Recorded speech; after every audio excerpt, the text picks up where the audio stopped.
Olá, bom dia, boa tarde, boa noite, porque como Vera e eu sabemos, a gente, e o Mauro também, não é? E A o gente Xande nunca sabe também, a né? que horas nós vamos ser assistidos, ouvidos, e o Observatório da Mulher está aqui hoje com vocês, com duas convidadas super, hiper especiais.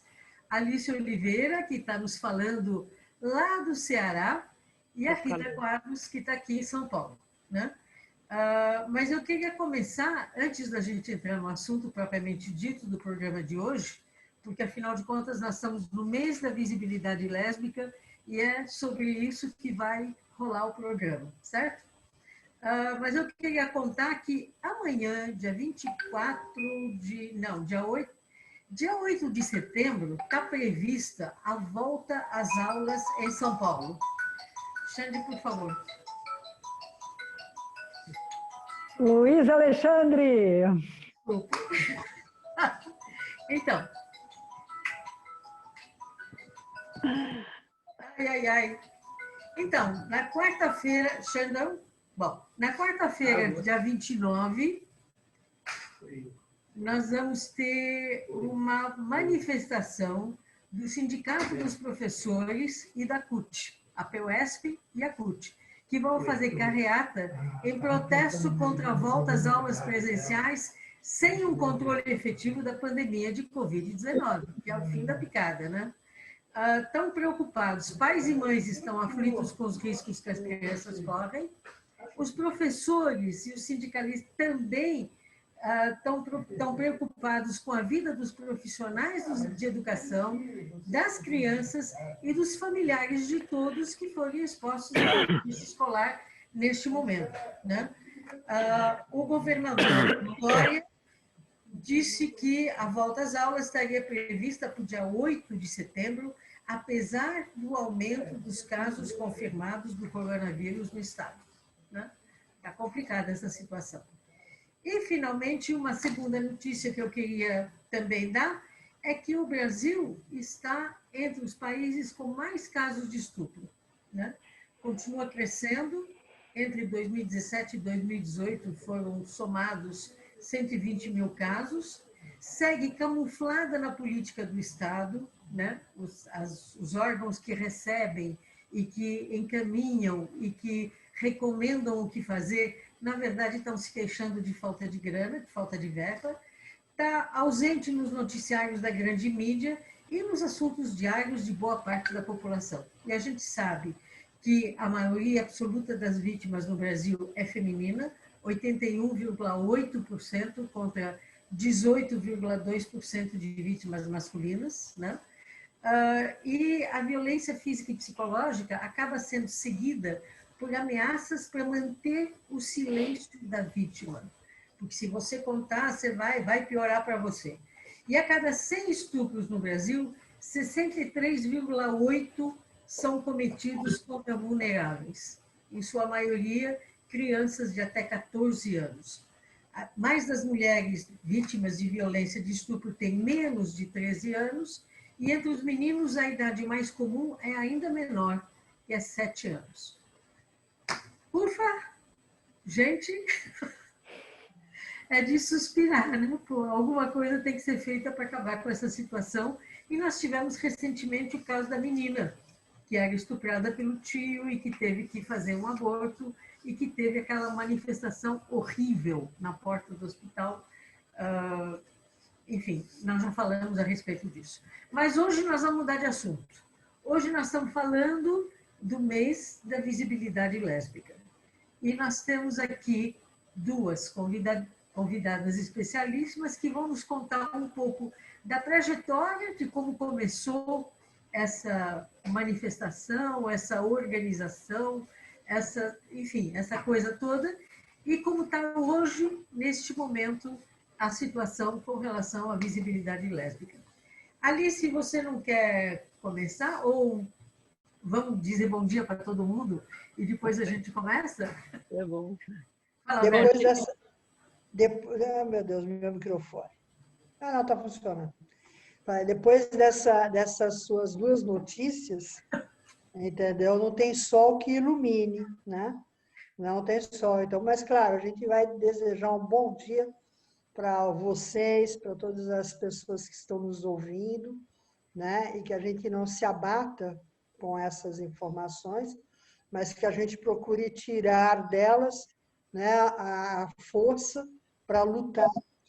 Tem que lutar para diminuir essa barbaridade, para fazer com que alguma coisa, de fato, nesse país mude. E ela só vai fazer a partir das nossas próprias ações. Né? Não dá para esperar que uma caneta resolva. É nós que temos que nos juntar, nós que temos que estar, né, unidas, né, para poder dar um resultado aí nesse processo. Perfeito. E Rita, você não quer dar um oi para começar? Também? Oi, bom dia, como diz Raquel, bom dia, boa tarde, boa noite. Mais uma vez aqui né, na Rádio Madalena, tentando contribuir para que a gente possa conversar um pouco sobre temas que são muito caros, né? A gente está no mês da visibilidade lésbica, mas a gente não fecha nem os olhos, nem os ouvidos para tudo o que acontece com mulheres e meninas nesse país. Uhum. Vera? Bem, bom dia. E hoje vamos falar de história e de luta, né? Que eu acho que essas companheiras vão trazer de como foi construído esse movimento e como se tornou visível tantas dessas questões. O Mauro se escondeu, mas a Alice podia começar um pouco com como é que começou esse movimento, há quanto tempo, como é que foi? Você não quer contar para a gente, Alice? uhum. Oi, Mauro. Quando a gente pensa na questão da visibilidade lésbica, e a gente tem dois marcos, né, muito fortes, que é o dia 19 de agosto e o dia 29 de agosto, é importante que são dois marcos, mas é importante a gente lembrar que ele não começa exatamente nesses 2 dias, né? Nós temos aí colocado praticamente, são 42 anos de muita luta, né? Do movimento LGBT como um todo, e dentro desse processo também das lésbicas, né? Porque há 42 anos, né, o grupo Somos, ele foi criado, ele foi fundado por um grupo de gays, um grupo de lésbicas, né?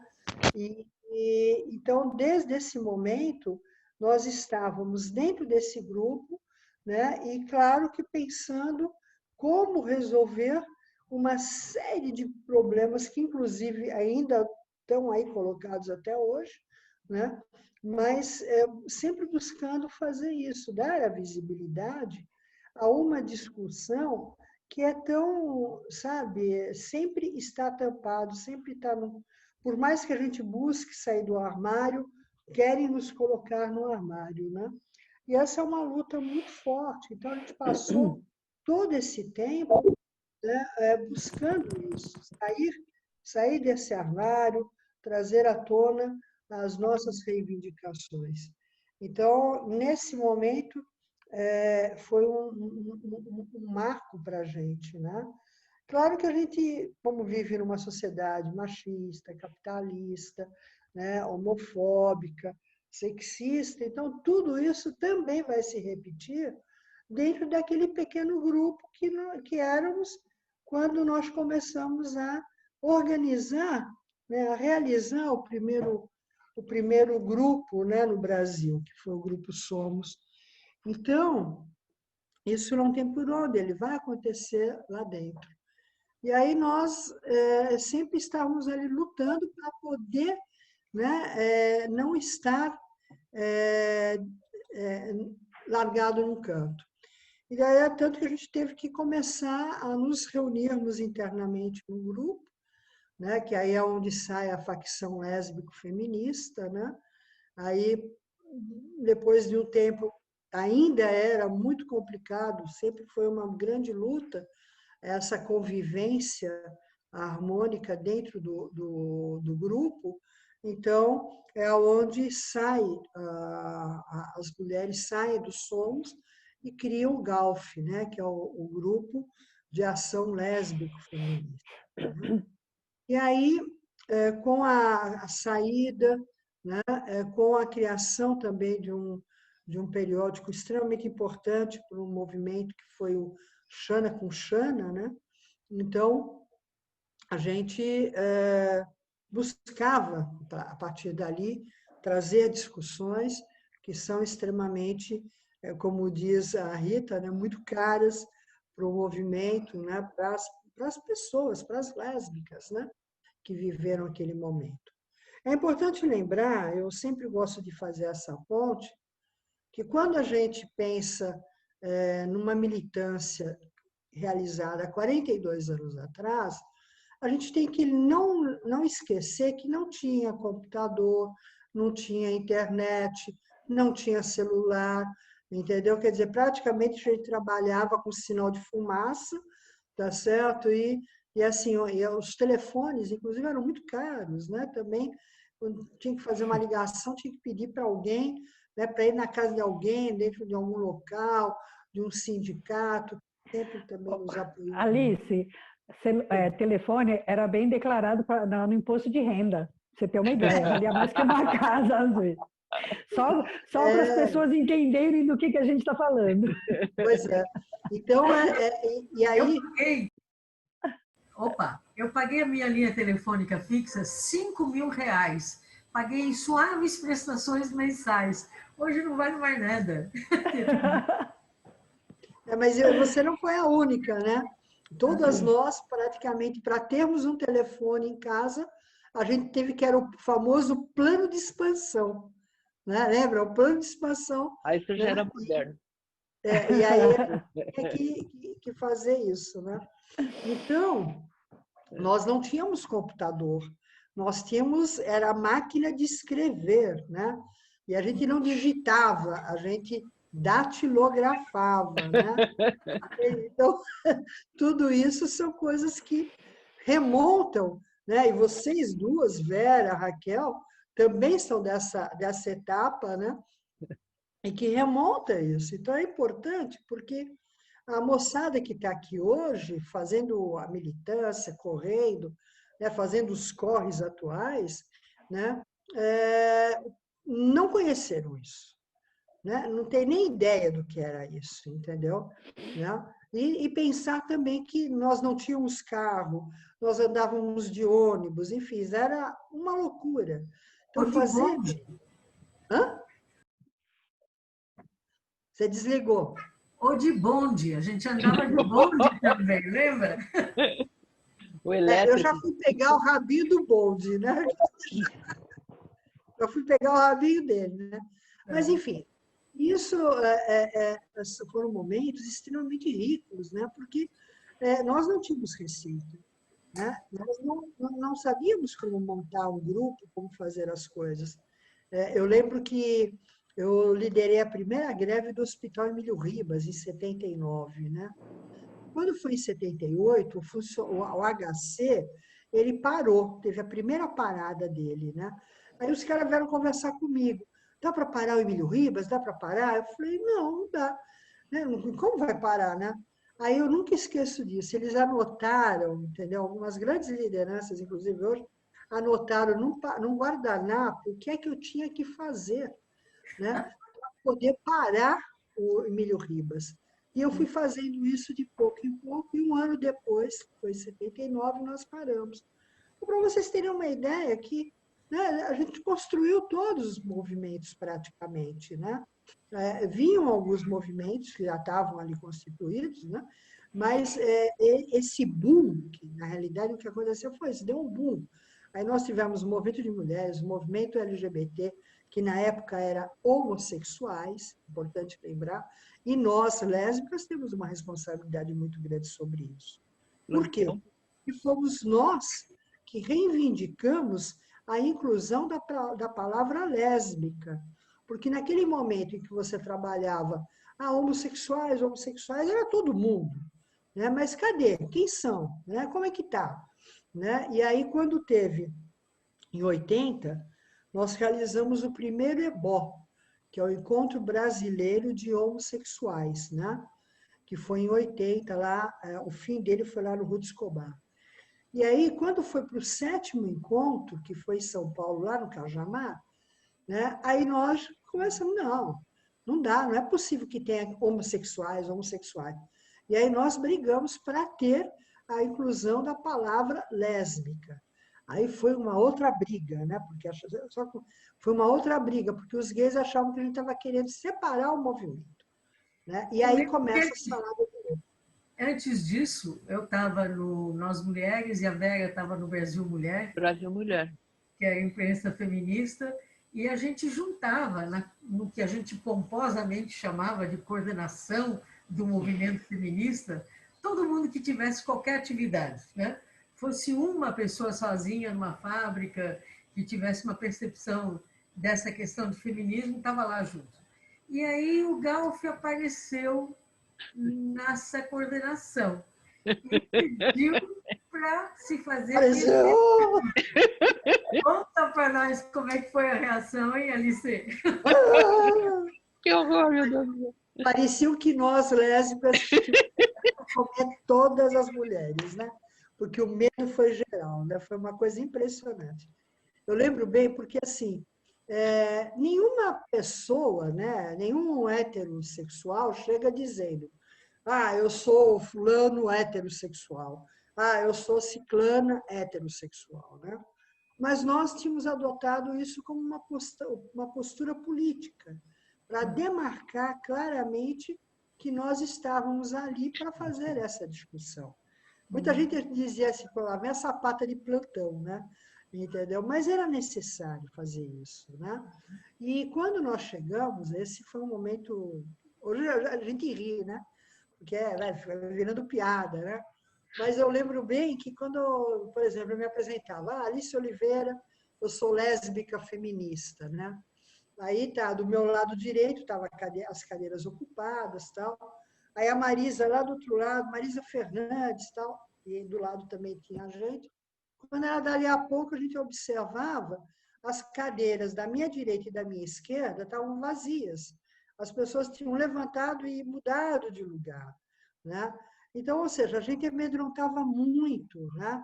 E eu entendo, né? Entendo, respeito, mas enfim, graças a Deus que nós conseguimos avançar, né? Eu lembro que a desculpa melhor que o pessoal arrumou foi: olha, nós estamos trabalhando com mulheres da periferia e a gente tem medo de como é que isso pode bater nelas, né? Pode eventualmente afastá-las, e elas são nosso público prioritário.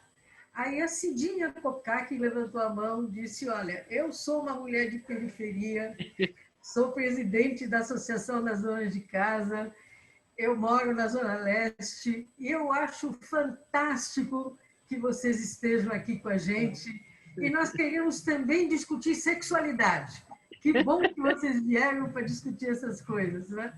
E aí derrubou absolutamente as racionalizações que eventualmente se tinham. É porque é muito isso. Nossa, né? cada coisa que vocês vão lembrar, a Regina Estela e eu estávamos na coordenação dessa mesa. Na coordenação dessa mesa na ABI, né, que a gente fazia, eram reuniões de preparação do que veio a ser o primeiro encontro de mulheres de São Paulo. Eu sempre tenho muitas lembranças, né, disso. Algumas, inclusive, registradas, né? Entende? Mas, assim, eu acho que são passos que a gente tinha que dar, entendeu? E que demos. Então, hoje você tem, né? Claro que as pessoas foram entendendo, trabalhando, né? E se reformulando, que eu acho que esse que é o grande barato, né? A gente se deparar com uma situação e aí a gente, né, se desconstruir, né, desses preconceitos, né? Entendeu? E fazer um outro processo, né? Ninguém está pronto, né? Simone de Beauvoir já dizia, né? Ninguém nasce feito, né? A gente se constrói no processo, né? E aí isso vai para qualquer situação, né? E aí você vê, quando eu falo que nós lésbicas tivemos uma ousadia muito grande e que a gente levou essa discussão para o 7º encontro, então quando foi no 8º, que a gente falou, olha, vai ser lésbica, nós queremos ser lésbicas, o que vocês querem ser chamados? é um problema de vocês. E vocês depois se resolvem, né? E aí, quando foi no 8º, aí eles, claro, tiraram lésbica, jogaram os gays na frente, né? E aí ficou o 8º encontro brasileiro de gays e lésbicas, né? Que foi lá em Curitiba, que é onde, inclusive, nasce a BGLT, né? Em 95. Então, esses são pontos importantes, como o ponto do Ferros Bar, né? Quer dizer, por que o dia 19 de agosto, né? Porque o Ferros Bar ele era um ponto, um restaurante, e era o point lésbico de São Paulo. Eu diria do Brasil, inclusive, né? Muita gente que vinha de fora queria saber onde que é que tinha um local. Aí pronto, já ia para lá, sabia. Pessoas de vários países sabiam da existência do Ferros Bar, né? E isso foi um momento em que, quando acabavam as reuniões, inclusive as feministas, as lésbicas, né? A gente ia para onde? Tomar um cafezinho, tomar uma cervejinha, comer alguma coisa, lá no Ferros Bar, lembra disso? Quantas reuniões a gente não fechou lá no Ferros Bar, né? À noite, ficava até tarde e tal. E aí, óbvio que a gente usava esse espaço, né? Porque a gente considerava que era um gueto, aí para também estar falando da militância lésbica, né? E aí, quando foi vender o Xana com Xana, né? Um dia lá o cara estava meio atacado e não queria vender, não queria permitir que a gente entrasse para fazer isso. Né? Que aí foi quando a Roseli chegou, ficou muito pé da vida, e pai, vamos agitar e vamos. Aí foi embora, quando no final de semana voltou, e todo mundo voltou com a imprensa do lado, os aliados, né? E aliadas junto. E aí foi quando eu digo que nasceu o primeiro beijaço, né? Porque aí entramos dentro do ferro, fizemos um grande beijaço, a imprensa lá fotografando, filmando, perguntando para o dono, por que é que vocês impediram que fosse vendido Xana com Xana? Não, aqui não, ninguém impediu nada, não sei o quê. E, claro, a filmadora, tudo em cima dos caras, né? E aí, então, é onde nasce o dia 19 de agosto, né? Então, esse que é o marco, ele é um marco naquele momento em São Paulo, e a gente também, hoje eu avalio como assim, nós não tínhamos uma sacação, né, de transformar, por exemplo, como um mini Stonewall. Hoje nós falamos isso, mas naquele momento em que nós vivíamos, não passou assim, né? Não foi uma coisa que, temos aqui o nosso mini Stonewall, né? Então, a gente foi lutando, e sempre lutando muito, né? Para conseguir organizar o movimento de lésbicas no Brasil, né?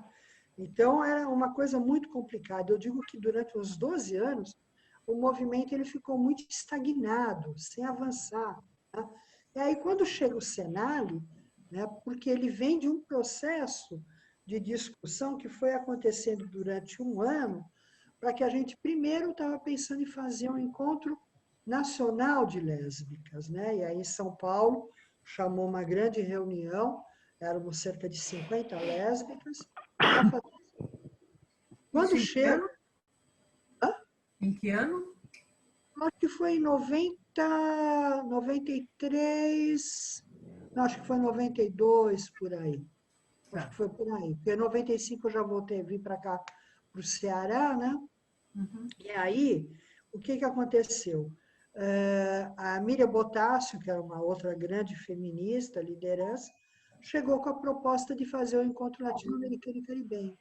Né? Encontro feminista, lésbico-feminista, né? Latino-americano e caribenho. Elas queriam que o Brasil sediasse esse encontro. Né? E aí foi feita toda uma discussão que acabou acontecendo, mas aconteceu no Rio, né? Porque São Paulo teve uma série de problemas e que não nos permitiu fazer em São Paulo esse encontro. Antes disso, Alice, o Galf entrou no SOS Mulher, em 1979 e 80. E teve uma influência super importante, né, em termos da discussão, inclusive da manifestação que a gente acabou fazendo quando mataram 5 prostitutas do Brás e a polícia não achava. Aí a gente resolveu fazer uma manifestação e tivemos uma discussão na véspera, né, onde acabou se concluindo o que é uma prostituta. É alguém que dá em troca de dinheiro. O que é uma dona de casa? Eventualmente, será que tem alguma semelhança? Será que tem... Enfim, vocês puxaram um pouco essa conversa e a palavra de ordem mais aplaudida pelo pessoal nas ruas, etc., quando a passeata passou, foi somos todas putas, somos, né? Foi absolutamente impressionante. Mas, assim como na entrada no movimento feminista, na separação do movimento gay de um modo geral, né? Teve também a entrada no movimento, na política propriamente dita. Você não quer contar um pouquinho, Rita, para a gente ir e vir, como é que foi essa entrada nos partidos políticos, etc.? Ah, tá. Bom, né, que, assim, que essa história da Alice, quando a Alice começa a falar, assim, vai passando um filminho na cabeça, aí eu fico aqui, né? Mas, assim, eu acho que tem a questão do direito ao próprio corpo, né? A organização das mulheres, anos 60, anos 70, né? Os vários caminhos e descaminhos dentro desse processo de construção. E aí, assim, a gente tinha, né, as pessoas, né, ditas homossexuais da época, né, tinham que lidar, e que tinham um posicionamento de esquerda, que queriam atuar na esquerda ou em outros espaços, lidavam com um dilema que era uma crença ou uma defesa do que havia de esquerda na época, de que a homossexualidade era algo próprio da burguesia, né, era uma coisa frívola, era uma coisa sem noção, né. E aí eu acho que quando o final dos anos 70, né, né, com o surgimento do grupo Somos, né, os grupos de lésbicas que aparecem, né, muito em função, né, do fortalecimento das lutas que vêm dos anos 60 e 70, das mulheres, do movimento feminista e tal, eles constituem, né, o que vem a ser, inclusive, né, o que caracteriza o maior partido de esquerda da história, né, até o momento, pelo menos, né, o PT. E o PT já previa né, quando ele se constitui, né, ele abarca, inclusive, todo o perfil de organização que vai constituir esse novo partido, essa nova referência de esquerda no país, no processo, né, entrando aí no processo de redemocratização.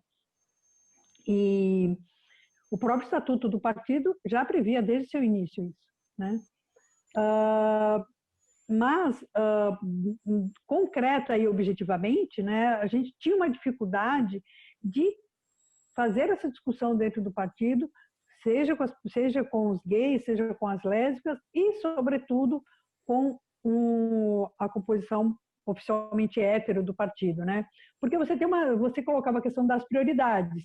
E como a gente vê até hoje, né, no que diz respeito às mulheres, prioridade para a mulher enquanto prioridade é algo que você não consegue assim sentando e conversando simplesmente, né? Você tem que um processo de luta e de embates né, e processos de convencimentos e tal. Não foi diferente com a questão LGBT.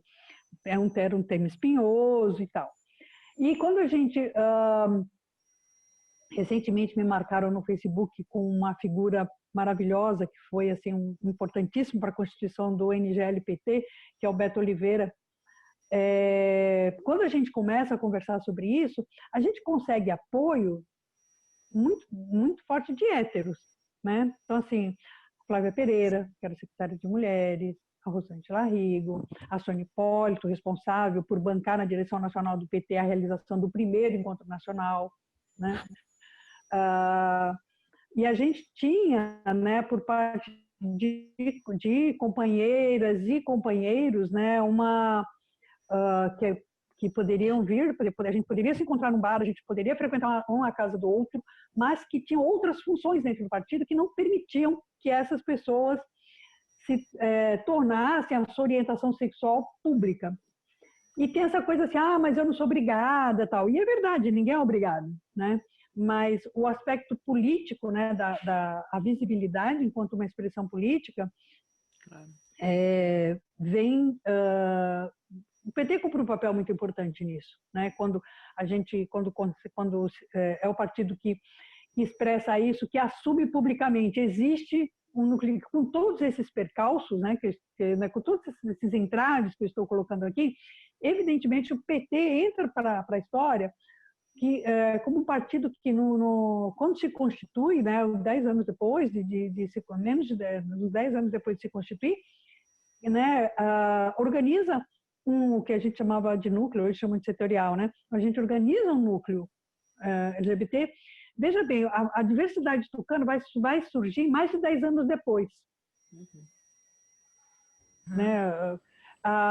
Hoje os partidos se constituem e já prevêem isso, né? Por exemplo, você pega os partidos hoje já têm os seus setoriais e alguns partidos, né, sobretudo os que se aproximam mais da esquerda, já tem esse setorial. Então, tem um aspecto, né, nessa questão que é como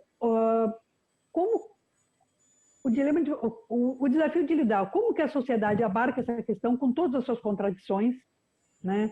Porque quando a gente pensa, olha, quando a gente organiza a primeira parada, e o PT vai ter um papel super importante na organização da primeira parada de São Paulo, e você coloca na Avenida Paulista 1.000 e poucas pessoas, né? Na luz do dia. E aí a Alice sabe muito bem disso, né? A vivência LGBT era uma coisa noturna, né? Então, durante a noite, você tinha permissão para frequentar determinados lugares da cidade, né? Determinadas regiões da cidade e espaços específicos. Ali você podia vivenciar. Durante o dia, não, né? Então, assim, a emoção e a intensidade do debate de ocupar ou não a Avenida Paulista em 1997 por mais que a gente fale sobre isso, acho que quem hoje anda de mão dada, com todos os riscos, não tem ideia, né? Quando alguém diz assim, olha, eu sei lá, não, eu tenho o direito e tal de andar de mão dada, e tem, né? Que assim, que esse gesto de culpar a luz do dia, de sair da penumbra, de sair do escuro, de sair da treva, ele é fruto, né, de um posicionamento político importante, né?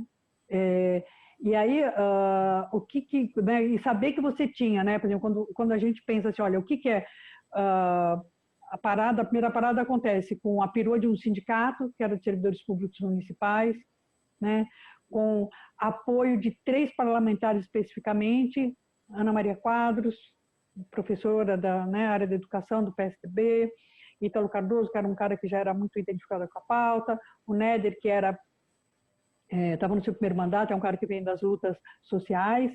Então, assim, o que viabiliza isso tem uma perspectiva política de transformação social muito grande, de direito, seja direito do trabalhador, seja, né? Então, e reconhecendo a educação como algo que que tem o papel de construir cidadania, tal. Então, assim, o que constrói é uma coisa muito importante, né? São pilares importantes, né, para o processo de ocupação de espaço, tal. Então, acho que os partidos, né, em que pese todos os seus, né, essa coisa assim meio contraditória, né? Demorou muito tempo para o PT, por exemplo, ter uma candidatura LGBT assumida pelo Partido dos Trabalhadores, né? Hoje o PT tem um monte de candidaturas em todos os lugares do país. 511 candidaturas até agora. Então, pois é, a Alice é uma pré-candidata aí em Fortaleza, né? Então, assim, é um caminho, né? É um caminho longo, né? Mas eu acho que a gente tem que exigir, porque a gente vive num sistema de representação política que é representativo, então a gente tem que garantir que a diversidade das representações esteja, né? As mulheres, sobretudo as mulheres de esquerda e feminista, certo?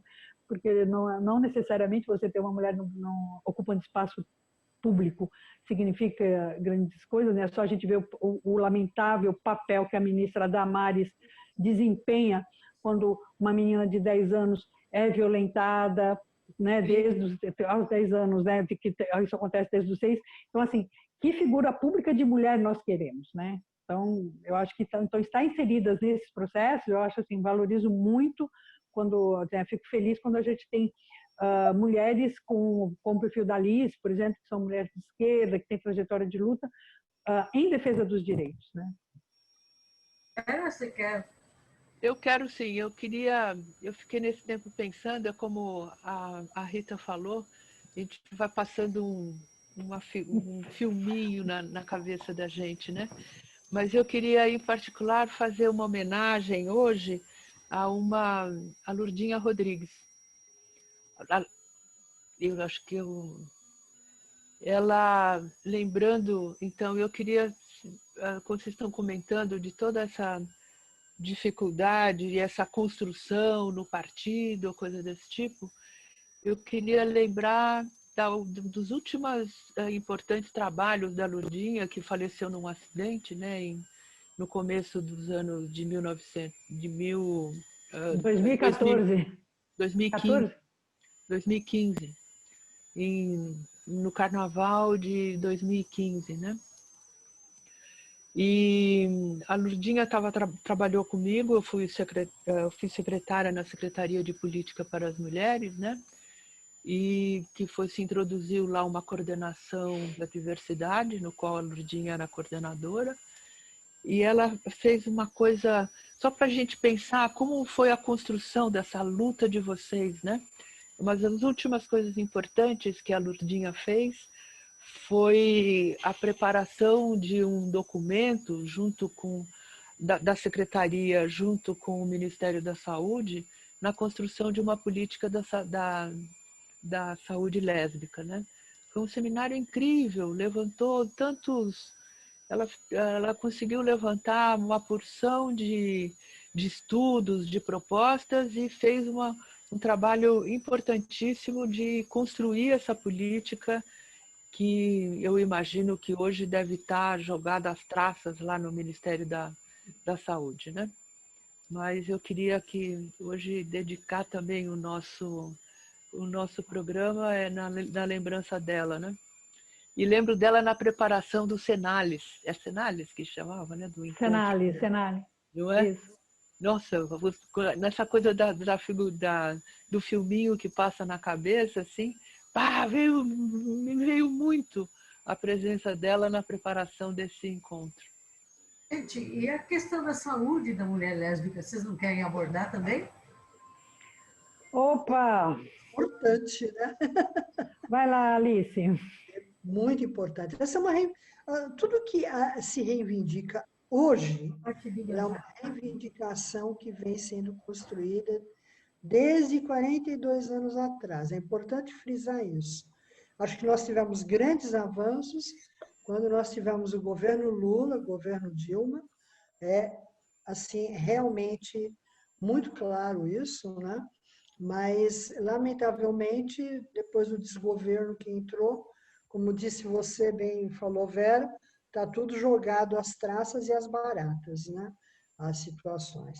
Mas quando não foram punidas, né? Como os técnicos da secretaria, lá da secretaria que cuidava da saúde da mulher, né?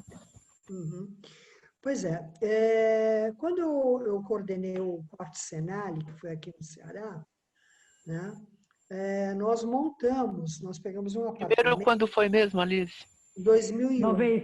Não, o primeiro foi em 96, o primeiro, no Rio. 96. O primeiro Senali.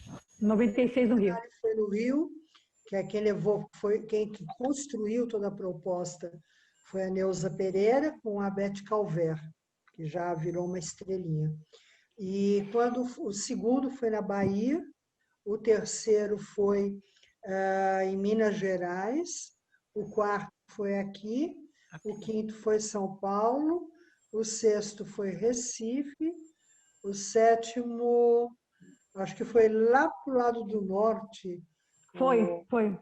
Né? Foi aqui para Arma, foi um negócio assim. Foi Tocantins, se eu não me engano. Né? Eu não lembro, esse eu não fui. Aí no nono foi no sul. Porto Alegre. Né? Porto Alegre, que é onde ele muda. Ele deixa de ser Seminário Nacional de Lésbicas e entra Seminário Nacional de Lésbicas e Bissexuais. Mas quando foi lá no quarto encontro, e o próximo vai ser em Recife de novo, né? A proposta é que seja o ano que vem no Recife. Então, estão vendo por conta da pandemia, enfim, tem várias coisas aí a se resolver. Mas quando nós realizamos o quarto cenário aqui, aí eu transformei um dos apartamentos do hotel em um consultório ginecológico, né? E nós também aplicamos uma pesquisa direcionada à questão da saúde lésbica. Esses foram 2 momentos extremamente importantes, porque ele serviu de subsídio para o Ministério da Saúde, né? Inclusive pensar, né, uma grande pesquisa nacional, que posteriormente foi executada, para poder saber, porque toda vez que a gente sentava com o governo, e não importa a esfera, eles sempre perguntavam para a gente, sim, mas quem são vocês? Quantas vocês são? E a gente nunca tinha isso de fato quantificado, né? Então, a gente ficava muito difícil pensar políticas públicas para esse segmento, porque nós não tínhamos. Então, e a gente sempre brigava pedindo alguma coisa nessa linha. Vamos fazer um mapeamento, né? E aí, esse cenário, ele começou a fazer isso. Foi muito interessante, né? Como? Não, isso era uma batalha a ser feita e que foi feita junto ao IBGE, né? Na mudança da catalogação. Da catalogação. Uhum. Assim como foi importante a questão racial, né? Sim, sim. E que o Ministério pudesse pegar tudo isso e transformar numa política, né? E é daí onde começa a fazer a saúde da mulher. Eu acho que uma das coisas mais gritantes que eu entendo, porque assim, já desde a primeira conferência, primeira, segunda e terceira, a gente sempre bate na mesma tecla em várias propostas, e elas não acontecem, né? E a mais gritante para mim seria a mudança no preenchimento da anamnésia, né? Porque se ali nós tivéssemos já colocado as perguntas sobre a questão da orientação sexual, sobre gênero, a gente já dava longos passos, né? Porque o médico ou a médica, quando vão atender uma lésbica, ele não olha, se ela não falar, na cabeça deles, ela está como se ela fosse uma paciente heteronormativa, né? Então, se ele começa a perguntar, por exemplo, no meu caso, eu brinco mesmo, eu gosto de brincar com a cabecinha deles, né? Porque nunca engravidei, não uso nenhum método contraceptivo, nunca abortei, nem fiz. As minhas respostas é sempre não, né? E eles olham, sim, mas e aí, como é que tu faz, né? Entende? Que se tem uma relação sexual, né, ativa, então como é que faz? E aí, quando eu digo que sou lésbica, eles se espantam, entendeu? Por que isso, né? Mas é necessário, porque eu tenho uma militância. Agora, e quem não tem? Quem não tem essa sua autoestima fortalecida para chegar e dizer para a médica ou para o médico que é lésbica, né? Muita gente, a maioria não tem, entende? Então, a gente tem que pensar nessa situação. E isso... Alice, Oi. Não, você sabe que tem uma, né, dentro disso que você está falando sobre a questão da saúde, quando a gente faz, aí o próximo cenário acontece aqui em São Paulo, ele vai ter uma característica importante, né, que é de sair da organização de um grupo específico, mas de você ter, ou de ser personalizado, mas de ter uma coordenação coletiva e tal. Uma das coisas que a gente pensava, que a gente tentou abordar, foi a questão quando a gente pensando na saúde das lésbicas, tem uma questão que é quais eram as contradições quando você ia perguntar, você que milita, né? Está no Senado e tal. Quantas mulheres ali tinham feito, por exemplo, Papa Nicolau no último ano, né? O número era baixíssimo, porque mesmo uma companheira que milita pelos direitos, né, assim, ela não consegue, muitas vezes, e ainda hoje, e a gente estava em 2003, a gente está em 2020, E mesmo assim, ainda hoje, quando a gente né, conversa e tal, a gente percebe que essa ainda é uma questão, inclusive para militantes. E aí eu acho que cabe uma reflexão que isso não é uma questão própria das lésbicas, entendeu? Essa questão do cuidado com a saúde tem vários aspectos. Primeiro que o cuidado com a saúde da mulher, às vezes ele é invasivo. Por exemplo, o Papa Nicolau, né, a forma de se sentir tocada e tal. E a outra é o fato de ter o acesso, de ter uma qualificação, né, de ter profissionais que possam respeitar. E aí, nesse sentido, se insere um problema sério para a gente, que é de conseguir identificar e visualizar, né, de ter dados concretos sobre a saúde da mulher lésbica, né? Porque essa coisa, né, quando a Alice fala assim, a gente, né, tem várias histórias que são engraçadas, né, ou que mostram, né, o quanto é importante você estar empoderada para colocar, né, a pessoa que está te atendendo no seu devido lugar, né, que tipo assim, amiguinho, você não precisa gostar de mim não, mas você tem que cuidar de mim, entendeu? Assim, nem todo mundo tem isso, mas eu acho que um dos desafios para a gente também, né, é que nós, né, e aí acho que isso se aplica a todas as mulheres, né? Que assim, como é que a gente sai do lugar de cuidadora para também se cuidar e que a gente reconheça isso, que possa reivindicar isso, né? Porque é evidente que a invisibilidade das mulheres enquanto uma sujeita de direitos, né? Com prerrogativas e tal, é um processo de construção. E no caso das mulheres lésbicas, eu acho que isso se intensifica, né? Então, quando a gente fala sobre a importância disso, né, quando a Alice traz essa questão, eu acho que ainda hoje, né, pensando que a gente está no terceiro milênio, né, que o homem já foi na Lua, que já está indo para Marte, né, mas que tem coisas que a gente ainda está muito atrás, né, não consegue matar um vírus, não, né, acredita em cloroquina e não reconhece, né, e que não respeita as mulheres, né? Então acho que a gente ainda está nesse processo e os avanços, né? Quando a Vera cita, né, tudo que os avanços que foram conquistados nos governos do Lula e da Dilma e o que acontece hoje coloca um desafio sobretudo, né, para quem vai estar no âmbito né, vai se tornar figura pública, seja no âmbito do legislativo ou do executivo, que é exatamente de dar visibilidade e procurar garantir essas pautas dentro dos seus espaços, né? Garantir essas políticas dentro dos seus espaços de atuação, né? Eu tenho três questõezinhas, mas eu acho que nosso tempo está meio apertado. Tá. Mas, enfim, começou com Somos, depois acabou se designando a questão das lésbicas, depois as bissexuais entraram. Hoje nós temos quase que um alfabeto, né? LGBTI+, né? Então, isso significa um crescimento maior em termos de... Tem mais letrinha aí, Raquel, LGBTQIA+. Opa, QIA, tá certo. Tem mais. E tem mais. E tem mais. Estamos por aí. Perfeito. A segunda questão que eu teria também é Marcha do Orgulho Gay acabou sendo, nos últimos anos, antecedida pela Marcha das Lésbicas, onde, na verdade, as demandas mais políticas têm sido levadas nessa manifestação, né? Por que aconteceu essa história? E, finalmente, a terceira é quais são as demandas hoje e é possível pensar em que políticas públicas para poder atender justamente essa população? Posso falar um pouco dessa questão da caminhada? E aí, Alice, né?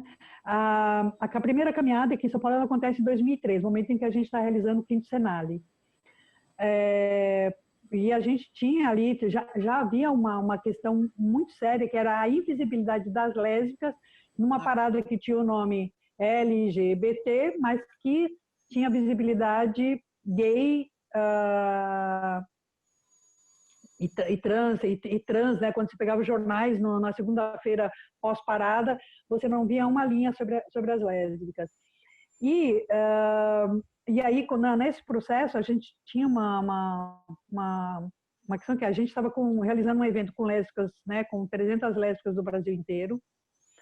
A gente tinha a Rosana Zaiden, que era do CFL, trazendo uma questão que ela tinha visto, né, que ela tinha vivenciado fora do Brasil, se não me engano, no Canadá, não tenho certeza agora.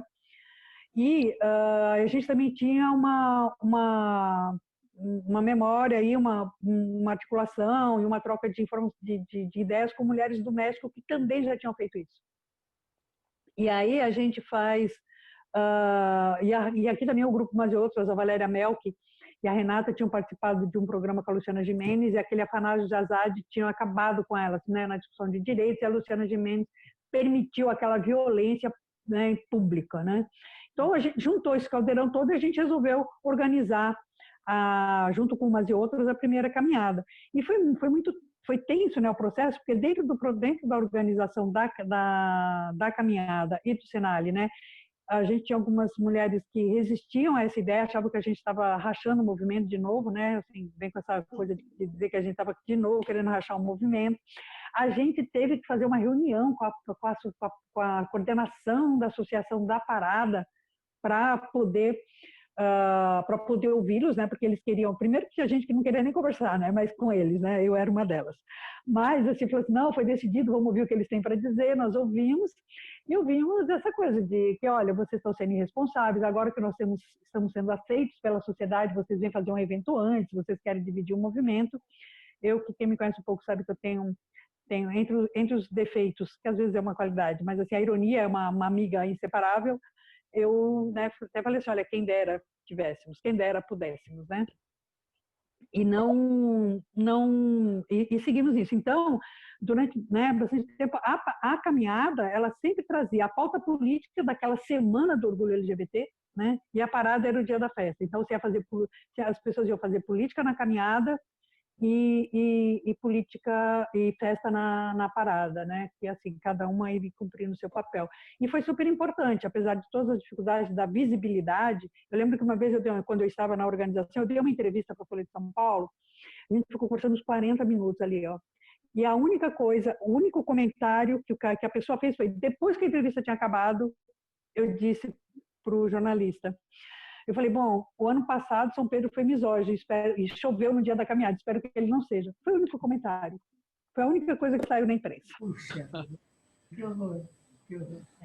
Alice, políticas públicas em 3 minutos, o que dá para pensar, hein? Você que é candidata. As reivindicações estão todas colocadas aí, né?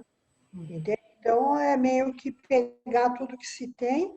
E, por exemplo, no caso onde eu estou, né, porque ela é uma eleição municipal, eu acho que uma das primeiras coisas que tem que fazer é entrar na saúde, sim, pensar a questão da saúde, pensar a questão da empregabilidade, porque para mim está muito claro ao longo do tempo que a gente não pode pensar em dignidade se a pessoa não tem um emprego. Ela precisa, qualquer ser humano precisa ter grana para poder pagar a sua alimentação, para pagar as coisas básicas, mais básicas.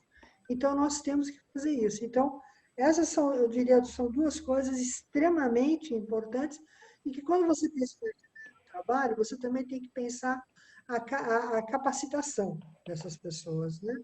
Porque são segmentos, isso principalmente direcionados para as trans, né?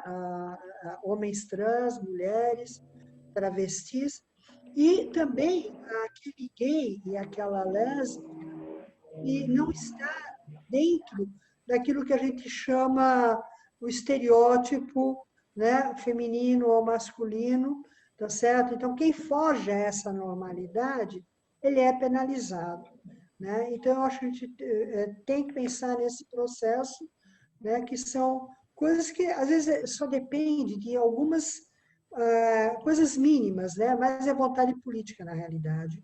Então, para mim, esses são dois pontos fundamentais, né? Como a segurança, ele também mas não é, o município não é responsabilidade do município a segurança pública, ela é do campo estadual. mas é possível você pensar em algumas outras alternativas nesse sentido. Então, eu acho que, para começar a brincadeira, seriam essas três questões, né? Porque o leque é grande, né? Então, a gente tem que estar pensando nessa situação. Que também isso perpassa não só para esses segmentos, né? Mas ela perpassa para todos os segmentos de vulnerabilidade. E aí você vai ter pessoas com deficiência, pessoas deficientes, você vai ter as mulheres, vai ter os LGBTs da vida. Eu moro num município que tem 10 quilombos, né? Então você vai ter quilombolas, você vai ter a indígena também. Então, são várias situações. Fala, Mal. Já acabou o nosso tempo? Tá no fim. Infelizmente, Mas é é isso. sempre assim, né, Raquel? Quando É a coisa sempre assim. esquenta, chega ao fim. Quando fica boa a coisa, né? Você quer mais, né? Aí isso é finito. Dá Mas gosto vamos de fazer quero mais. mais e tem que ter mais, né? Tem que ter mais programas a respeito desse mesmo tema, não é? Uma das coisas que a gente estava falando antes de você chegar, falando com Vera, que é o que essa pandemia nos trouxe, né? Então, trouxe essa possibilidade de conversarmos aqui, né? Quer dizer, de estarmos fazendo essa troca. E isso eu acredito que devemos pegar como um ensinamento para, mesmo depois que acabar a pandemia, a gente possa praticar isso, possa exercitar esse processo. Porque assunto é que não falta. Assunto é que não falta. Perfeito. Gente boa, o Observatório da Mulher vai ter que ficar por aqui. Eu me despeço. Vocês querem se despedir também? Mauro, se quiser falar alguma coisa também pode, a gente deixa, né? Mauro, fala alguma coisa, Mauro, a gente quer te ouvir. Eu ouvindo vocês, fiquei assim com a impressão, uma coisa que devia ser suave, aceita pela maioria, que devia ser uma coisa quase que fisiológica. Eu vejo como é difícil, quanta luta, né? Eu acho que assim é muito difícil lidar com hipocrisia, com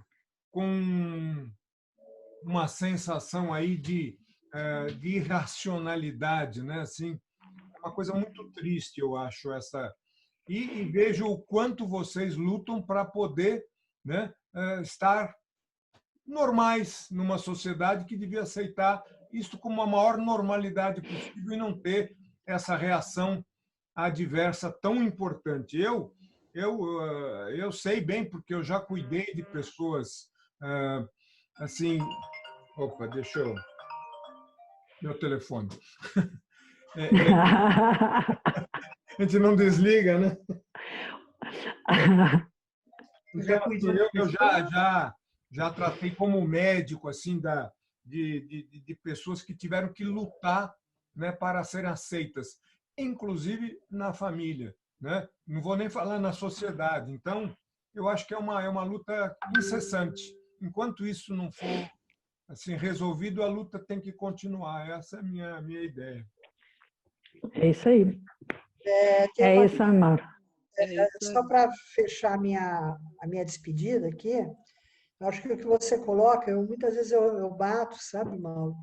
Porque, assim, independente da questão da orientação sexual, eu acho que todo ser humano, ele deveria, em algum momento, parar, olhar a sua vida, rever esse filminho todo da sua vida, entendeu? E ver o quanto ele está fazendo as coisas porque ele quer, porque, né, compõe o seu ser, né, ou ele está fazendo porque estão exigindo dele, estão cobrando o papel dele, entendeu? Porque na hora que isso acontece, é onde entram as doenças, aonde entra as insatisfações, a homofobia também está colocada aí, né? Porque se você é um ser bem resolvido, entendeu? Sem problemas, não tenho que ter né? medo. Exato. Então você está bem resolvido, você toca o teu barco, né? Não importa se o outro está andando com os braços para baixo, cortou o cabelo enviesado, enfim, é um cada um. Né? E é isso que nós temos que atingir. O ideal era que a gente não precisasse sair dizendo eu sou lésbica, né? O meu nome é tal e eu sou lésbica, eu sou tal e sou gay. Não precisava. Não precisava Sabe? disso. Era que tudo fosse muito harmônico. Agora, para isso, a gente tem que se rever, a gente tem que se desconstruir de vários processos que estão colocados aí. Né? E ter a coragem e a ousadia. Porque quando a gente se assume, a gente paga um preço muito alto. Tá? Pensa que não, mas a gente paga. Né? Mas eu prefiro pagar e ter a minha saúde mental legal. Entende? Eu prefiro que isso me dá a condição, por exemplo, de chegar hoje nos meus 64 anos, né? E de estar bem, né? Eu já passei uns dias meio mal, mas, enfim, a gente se reconstrói e continua no barco, porque a luta é grande, a luta é grande. E a gente não adianta, somos nós, tudo de cabelinho branco, né? Aí, ainda, 40 e poucos anos, a gente vem lutando, que a gente se conhece praticamente desde esse processo, e estamos aqui na luta, e olha, que dirá, né? A gente está com os 80 e pouco e ainda vai se olhar ali, que horrível! Entendeu? Ou então bem dispostas, enfim, não importa. Mas que a gente... Olha, a minha memória é cada vez pior, entendeu? Talvez eu passe por vocês e não as reconheça, mas assim, minha memória é péssima, assim, gente, eu tô péssima. Eu já falei assim que outro dia até mandei um meme para as minhas companheiras de sapatão, dizendo que meus amigos tinham que ter a dignidade de andar com um crachá para vir conversar comigo, né? Porque meu trabalho todo... Você não é a única, você não é a única, não pense que isso é Bom, mas bom, terminou? Eu só queria poder aproveitar também para me despedir, Alice. Você concluiu? Só para eu poder falar tchau? Eu vou me despedir dizendo o prazer de estar aqui com vocês. Sempre é imensurável. Assim, isso me fortalece muito. Você não tem ideia do quanto me fortalece, porque vocês, tá certo? E outras companheiras também foram a base de tudo que eu sou. Né? Então, eu não posso deixar isso passar em branco. Né? Pode ter sido um abraço, um acolhimento, uma fala, mas nesses 42 anos, né, sendo que praticamente 20 e poucos foram vivendo aí em São Paulo com vocês, isso me fortalece muito. E estar aqui nesse momento, fazendo esse programa, trocando essas ideias, revendo vocês, eu estou tão distante de vocês, mas assim, nossa, me deixa muito emocionada e muito feliz. Com muita força e saber que da minha responsabilidade no caminho que eu estou trilhando e saber que atrás de mim eu também estou representando todas vocês, todas as pessoas que passaram pela minha vida e são pessoas de luta e com quem eu aprendi muito. Também eu sei que deixei meus ensinamentos, mas para mim isso é a coisa que foi muito importante. Então, muito agradecida a quem está aqui com a gente, nos ouvindo ainda, tá certo? Já está chegando na hora do almoço, né? E o garfo e a faca já vão se encontrando e a fome batendo. Então, muito agradecida mesmo. E repita, viu? Repitam, que aí se eu for convidada, eu virei. Beleza. Rita? Nossa, eu vou aproveitar só para agradecer mais uma vez a oportunidade de estar aqui com a Raquel, com a Vera, num programa que eu acho que cumpre um papel político muito importante, né? Então, acho que é necessário fortalecer, é necessário que a gente divulgue, porque sempre traz temas que eu acho que são muito, muito relevantes e que nos ajudam a pensar, nos traz informações, nos traz perspectivas de uma realidade, né, que eu acho que são muito importantes, sobretudo a partir do feminismo. Então, Vera, Raquel, obrigada. Mauro, obrigada.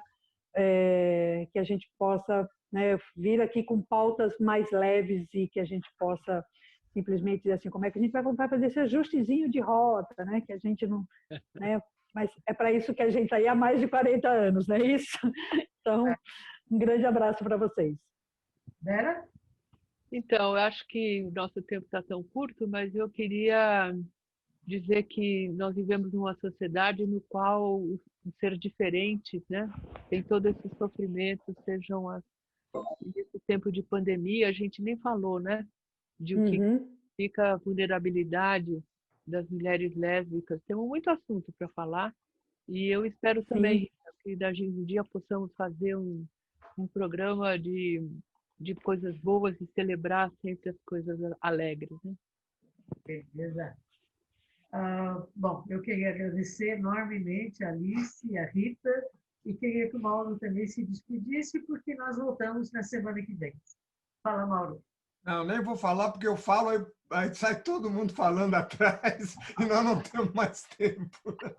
Um grande abraço a vocês, foi um ótimo programa, achei que foi da maior qualidade. Façam um novo. Tchau. Até a semana. Tchau, tchau, gente.